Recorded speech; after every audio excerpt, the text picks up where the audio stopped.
Baiklah, halo semuanya. Pada chapter kali ini berjudul Chrome Game Part ke-1. Pada saat Urek lagi lari pagi, dia tidak sengaja menabrak wanita yang dia tolong waktu pelatihan posisi fisherman. Wanita tersebut pun meminta maaf dan memberikan sebuah minuman kepada Urek. Melihat hal itu, Urek sangat senang dan berterima kasih. Kemudian wanita itu pun beranjak pergi. Urek seperti biasa terkesima dengan wanita tersebut. Tapi ada seorang reguler laki-laki di belakang Urek yang tidak menyukai hal itu. Urek pun melanjutkan lari paginya dan bertemu dengan seekor penguin. Lalu penguin itu pun berbicara. Hal itu membuat Urek terkejut karena seekor penguin di depannya bisa berbicara. Penguin itu pun menjelaskan bahwa dirinya sama seperti Urek, yaitu seorang reguler. Urek pun heran, ternyata banyak orang aneh ada di menara ini.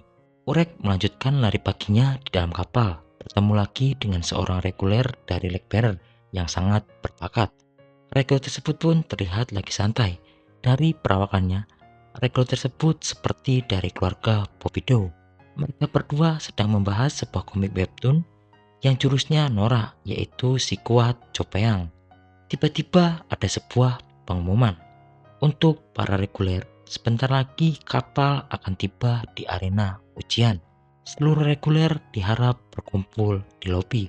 Panel lalu berpindah ke lobi. Para reguler sudah berkumpul. Guru wave controller Kirik akan bertugas pada ujian kali ini. Mulai sekarang, para reguler akan turun dari kapal dan melakukan permainan secara berkelompok di arena bawah tanah. Permainan kali ini adalah ground game. Orek pun bingung apa itu ground game. Lalu Neo menjelaskan, ground game adalah permainan bersejarah yang dilakukan oleh Raja Jahat dan 10 kepala keluarga agung untuk menentukan pemimpin saat mereka menaiki menara dulu. Mereka bertarung memperebutkan mahkota dan yang berhasil mendapatkannya di akhir adalah pemenangnya. Lalu Kirik pun memberitahu bahwa detail peraturannya akan dijelaskan saat tiba di lokasi. Jadi para reguler diharap untuk turun dari kapal sesuai instruksi. Saat beranjak pergi, dan John melihat Urek dari atas balkon kapal, dan Urek juga melihat dari bawah. Dan John berpikir bahwa Urek sudah tidak sabar ingin bertarung. Panel lalu berpindah ke dalam pintu masuk arena ground game. Kirik lalu memberitahu kepada para reguler bahwa saat ini berada di lantai 7, yaitu habitat para Netdolphin. Di pulau ini, Netdolphin serta makhluk hidup bersimbiosis ataupun yang memangsa mereka. Data tentang setiap makhluk hidup di sini sudah dikirim ke dalam pocket para reguler. Kirik menjelaskan detail peraturan ground game. Ada sebuah mahkota dan juga tahta yang berada di tengah arena ujian. Para reguler akan mencari mahkota di arena tengah ujian, lalu memakai mahkotanya dan duduk di tahta. Waktu akan dihitung setelah duduk di tahta dengan memakai mahkota. Waktu akan berhenti dihitung jika tahta dan mahkota direbut oleh tim lain. Total perolehan waktu akan dibandingkan. Hanya 5 tim teratas yang bisa lanjut ke ujian berikutnya. Jika perolehan waktunya sama, maka kedua tim akan dinyatakan lulus. Tim yang memperoleh mahkota dan tahta di akhir akan menjadi pemenang utama dan lulus ujian tanpa memperhitungkan perolehan waktu. Tenggat waktu ujian ini adalah 9 jam dari sekarang, yakni jam 7 malam. Jadi sekarang para reguler silakan turun. Lalu berada di ruang pengawas ujian, Gisley berbincang dengan Heidi. Gisley sedikit khawatir karena ground game biasanya diadakan di dalam ruangan oleh reguler saja. Netdolphin saja tidak berbahaya, tapi berbeda jika Divine Fish seperti Minotaur atau Ratu Netdolphin yang marah. Heidi pun menenangkan Gisley bahwa pengawas ujian sudah mempertimbangkan hal itu. Makhluk-makhluk itu pasti sudah diblokir agar tidak memasuki arena ujian. Ratu Netdolphin tidak akan peduli jika selama para reguler tidak memasuki wilayahnya, karena wilayahnya cukup jauh dari sekitar tahta yang diperebutkan oleh para reguler dalam permainan ini. Isley agak sedikit ragu dengan kepala pengawas ujian. Heidi pun sepakat karena rumornya memang buruk, tapi mungkin tidak segila itu. Isley pun bertanya di mana keberadaan Dungeon. Kemudian tiba-tiba penguas ujian dari Lake Bearer menyela ucapan mereka. Dia sudah menemukan lokasi dengan lekosnya. Lokasi mahkota berada di tengah wilayah Ratu Dolphin. Mereka pun langsung terkejut karena penguas ujian benar-benar sudah gila. Pindah ke arena ujian. Tim Urek sedang berjalan menyelusuri arena ujian, tidak sengaja bertemu dengan tim yang lain. Rohan pun berbincang dengan para reguler tersebut. Kemudian ada sebuah pengumuman bahwa permainan Chrome Game sudah dimulai dan para reguler boleh saling membunuh. Mendengar hal itu, Rohan pun terkejut. Tiba-tiba ada sebuah panah yang langsung mengarah ke arah Rohan. Akan tetapi dengan sigap, Urek Mazino mampu menangkisnya. Neo pun dengan sigap mengeluarkan senjatanya untuk menodong tim reguler yang baru saja berbincang dengan Rohan. Urek pun memberitahu para reguler tersebut bahwa dirinya malas melihat darah, jadi nyala begitu kalian kulepaskan. Para reguler yang menyerang tim Urek pun lari terbirit-birit. Urek pun memberitahu timnya, mulai sekarang harus berhati-hati karena anggota tim semua orang adalah musuh. Neon bersyukur karena saat ini tim mereka ditempatkan agak jauh dari tim lain, berpindah ke tim Evelyn dan Lu. Mereka sedang menyusun sebuah rencana. Lu memiliki ide sekarang harus mencari dulu mahkota, lalu duduk di tahta. Karena semakin lama duduk, semakin bagus. Tetapi bagi Evelyn, itu pikiran yang pendek.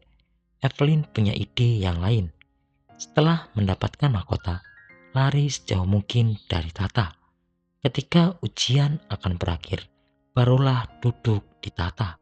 Itu akan menjadikan tim mereka menjadi pemenang utama dan tim lain akan sudah pasti gagal. Dengan begitu, mereka tidak perlu lagi diuji dan hanya mereka yang akan naik ke lantai ujian berikutnya. Anggota lain dari Lu dan Evelyn pun melihat mereka sangat menggemaskan. Nama anggota lain dari Evelyn dan juga Lu adalah seorang kakek tua bernama Kakek Chansu. Evelyn pun merasa bahwa taktik ini kurang karena di tim mereka tidak mempunyai seorang Lake Bearer untuk menemukan mahkota. Lalu kakek Sanso memiliki sebuah rencana. Bagaimana jika kita ikuti saja tim yang memiliki Lake Bearer handal? Karena Lake Bearer handal akan mencari mahkota terlebih dahulu. Setelah mendapatkan mahkota, kita akan rebut dan pergi sesuai rencana Evelyn. Lu pun memberitahu mereka bahwa seorang Lake Bearer handal akan mendeteksi jika dirinya sedang diikuti. Tapi kakek Sancho memiliki rencana karena dirinya dan Evelyn adalah seorang scout, bisa menggunakan observer untuk menyembunyikan jejak mereka. Jadi Lu bertugas untuk mengcover dari belakang saat keadaan darurat dengan spear bearer di tempat lain.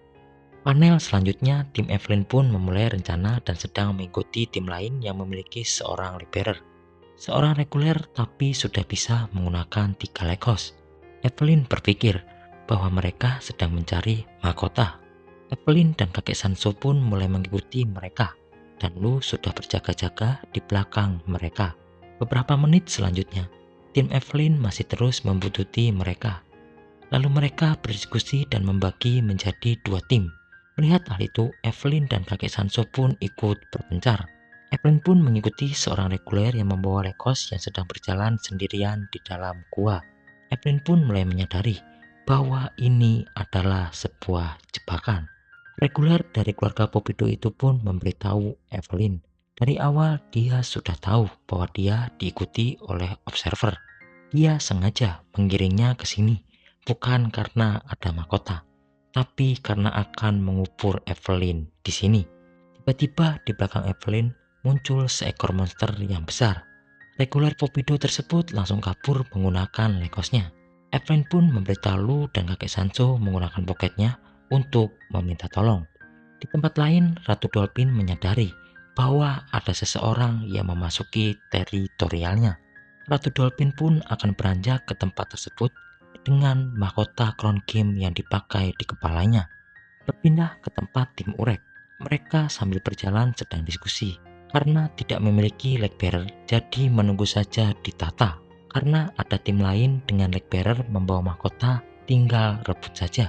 Saat Neo dan Rohan sedang diskusi, Urek pun menyela pembicaraan mereka. Urek meminta izin untuk pergi sebentar ke suatu tempat. Urek menjelaskan bahwa dirinya memiliki janji. Urek merasa tidak akan lama, karena jika Urek serius, janji itu bisa selesai dalam 10 detik. Ditutup pada chapter kali ini, dan John yang berada di suatu tempat sudah menunggu kedatangan Urek. Akan tetapi di sisi lain, Rahab yang menggunakan legosnya menyadari mengapa dan John berada di arena ujian. Baiklah, sekian pembahasan untuk kali ini. Terima kasih dan sampai bertemu di next video. Bye-bye.